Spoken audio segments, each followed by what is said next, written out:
ولكل أمة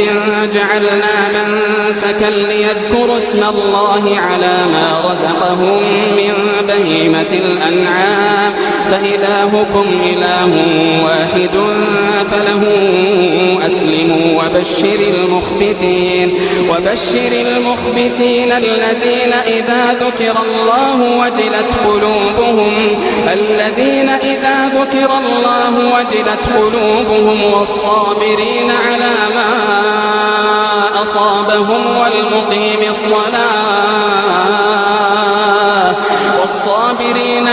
ما أصابهم والمقيم الصلاة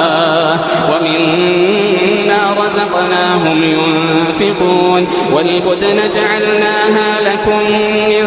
شعائر الله لكم فيها خير فاذكروا اسم الله عليها